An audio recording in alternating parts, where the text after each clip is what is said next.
कुछ चीजें अपनी जिंदगी में तय करनी चाहिए। और नबी पाक सल्लल्लाहु ताला अलैहि वसल्लम ने, क्योंकि हुजूर अफसहुल अरब हैं, हुजूर सैयद आलम सल्लल्लाहु ताला अलैहि वसल्लम थोड़े जुमलों में बड़ी गहरी, बड़ी दूर की बातें और चंद जुमलों में महबूब पाक अलैहिस्सलाम पूरी जिंदगी का निचोड़ और दस्तूर बयान कर देते हैं। इसी तरह की एक हदीस जामे तिरमिजी में मौजूद है। हजरत अबू हुरैरा रज़ियल्लाहु ताला अन्हु फरमाते हैं कि नबी पाक सल्लल्लाहु ताला अलैहि वसल्लम ने एक दफा फरमाया था कि कौन है जो मुझसे 5 बातें सीख ले और फिर इन पर अमल करे या उसको सिखाए जो उस पर अमल करे। तो हजरत अबू हुरैरा रज़ियल्लाहु ताला अन्हु कहते हैं, मैंने आगे बढ़ के अर्ज की, या रसूलल्लाह मैं हूं ना, आप हुक्म करें 5 बातें कौन सी हैं।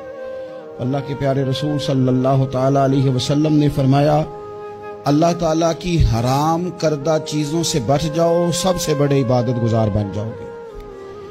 फिर नबी पाक सल्लल्लाहु ताला अलैहि वसल्लम ने दूसरी बात इरशाद फरमाई, फरमाया अल्लाह ताला की तकसीम पे राजी हो जाओ, सबसे बड़े गनी बन जाओगे। फिर हुजूर ने तीसरी बात इरशाद फरमाई, फरमाया अपने पड़ोसी से हुस्ने सलूक करो, मोमिन बन जाओगे। चौथी बात इरशाद फरमाई, फरमाया लोगों के लिए भी वही पसंद करो जो अपने लिए पसंद करते हो, तो बेहतरीन मुसलमान बन जाओगे। फिर हुजूर सैयद आलम सल्लल्लाहु ताला अलैहि वसल्लम ने 5वीं और आखिरी बात इरशाद फरमाई, फरमाया ज्यादा हंसा न करो, ज्यादा हंसने से दिल मुर्दा हो जाता है। ज्यादा ना हंसा करो, कभी कभी रोया भी करो। और कुरान हकीम फरमाता है, कसरत से रोया करो, थोड़ा हंसा करो। बहुत ज्यादा ठट्ठा करना, बहुत ज्यादा मजाक करना, जिंदगी में हर वक्त किसी न किसी शुगल मेले के लिए तैयार रहना, ये दिलों को सख्त करता है।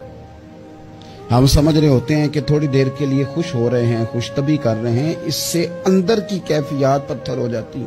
ये हुजूर खुद इरशाद फरमाते हैं, उलझे हुए लोगों से गुरेजा न हुआ कर और हालात की कब्रों के ये कतबे भी पड़ा कर। हर वक्त का हंसना तुझे बर्बाद न कर दे, तन्हाई के लम्हों में कभी रो भी लिया।